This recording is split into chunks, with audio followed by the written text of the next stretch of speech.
Bienvenidos a todos. Hoy lo vamos a hablar sobre los análisis de cargas de diseño de normas NEC 15 de la asignatura de Hormigón 1. Los integrantes de nuestro grupo son Alay Reyes Luis Alfredo, Carrera Puga Edwin Giovanni y mi persona, del peso Aquino Antonio David. A continuación, el compañero Alay. 15.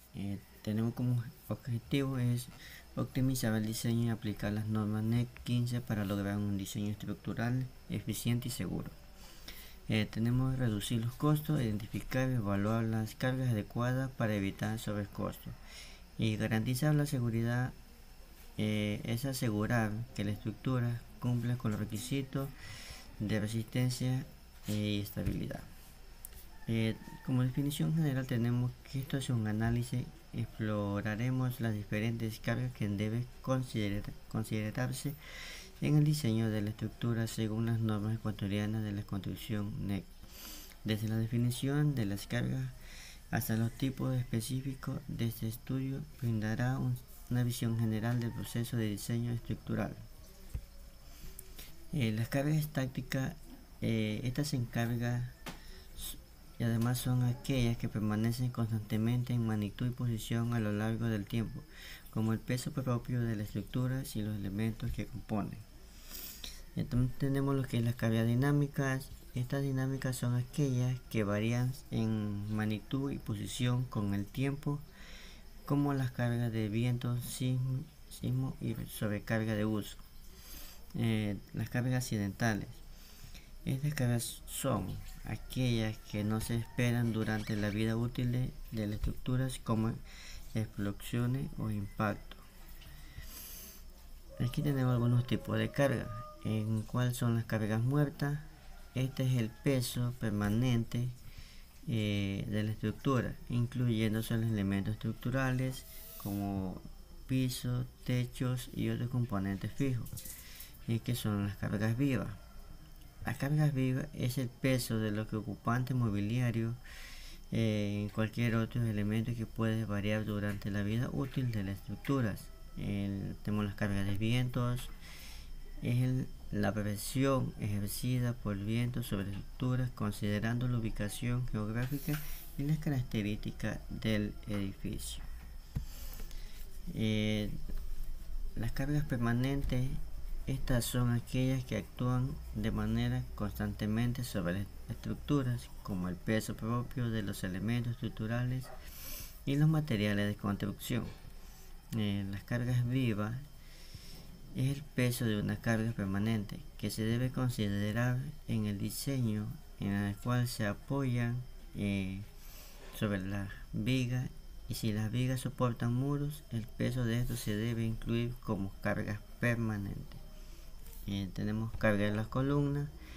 Esta se debe soportar su propio peso como carga permanente. Si la columna soporta muros, el peso de estos también se debe incluir como carga permanente.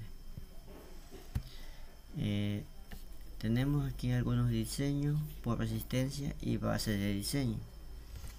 Tenemos las cargas nominales. Se debe determinar las cargas máximo esperando que actúen sobre las estructuras. Las cargas resistencia nominales, este es calcular la resistencia teórica en elementos estructurales.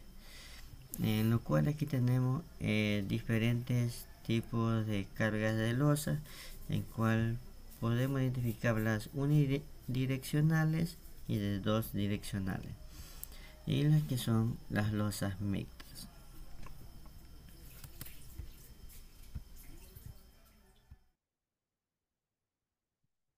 Bien, vamos a hablar del diseño por resistencia, en el cual tenemos la evaluación de cargas y fuerzas, en donde se identifican las cargas posibles que el componente puede experimentar, como las cargas estáticas, dinámicas, las impactos o ambientales.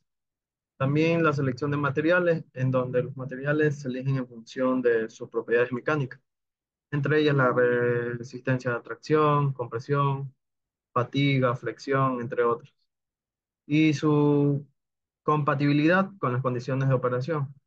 Bien, en el gráfico podemos observar que hay una resistencia del concreto, en la cual nos da un porcentaje de dureza del concreto dependiendo de sus días, en el cual va aumentando su porcentaje al mayor de 28 días, llega a un 99%. Esto depende de la deformación eh, unitaria, que entre más sube, también su tiempo va aumentando.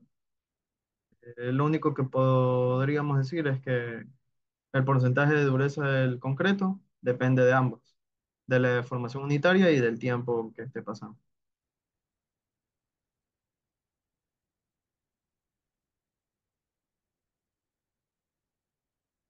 Bien, tenemos los empujes. Entre ellos tenemos empuje de tierra, empuje de agua y empuje de relleno.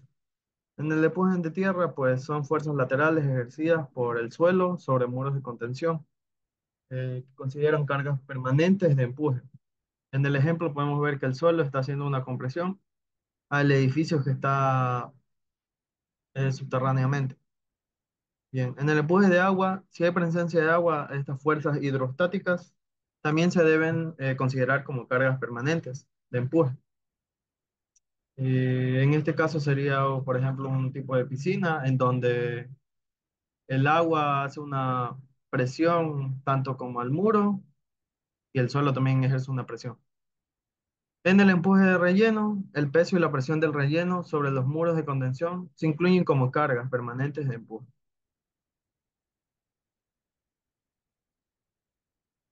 Bien, en método de fuerza admisible tenemos un ejemplo que nos dice, nos pide diseñar una barra de acero sometida a una carga axial de tracción. Nos da la carga que es de 50.000 newton. Ya este material es acero con límite de fluencia de 250 megapascales y su factor de seguridad es de 2,5. Ya, el primer paso es calcular esfuerzo admisible, que es la fórmula que sería el acero con límite de fluencia dividido para el factor de seguridad. Entonces, 250 dividido para 2,5 nos da 100 megapascal.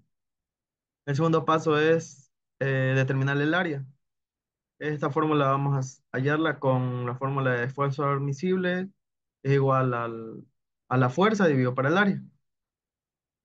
Y aquí lo que vamos a hacer es despejar el área de dividir, pasa a multiplicar, y el esfuerzo admisible pasa de multiplicar a dividir. Entonces ahí solo reemplazamos la presión o la fuerza de tracción es de 50.000 dividido para el esfuerzo, que es de 100 por 10 a la 6. Este 10 a la 6 sale del mega. Mega es 10 a la 6. Y se divide y de metro cuadrado lo pasamos a milímetros, que serían 500 milímetros cuadrados.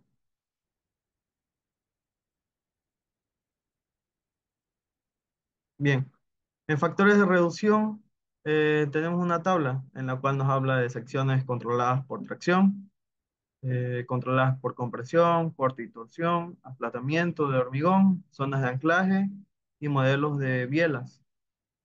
Cada uno tiene un valor dado. Esto lo podemos ver, se corresponden a las secciones controladas por la compresión y secciones que son controladas por su tracción, como se indica en el gráfico. Otro ejemplo, podríamos hablar de un diseño de una viga de concreto reforzado que requiere calcular su capacidad de momento flector, en la cual la resistencia nominal, que se expresa como Mn, es de 250 kilonewton y su factor de reducción es de 0,090. Ya. Entonces vamos a hallar su momento flector, que va a ser la sumatoria de momentos, en este caso, va a ser la multiplicación de la distancia por la fuerza. Esto quiere decir 0,90 por 250 es 225 kilonewton. En este caso, el momento máximo que se aplica por esta fuerza eh, es el momento flector aplicado, que no debe de exceder de 225 kilonewton. Gracias.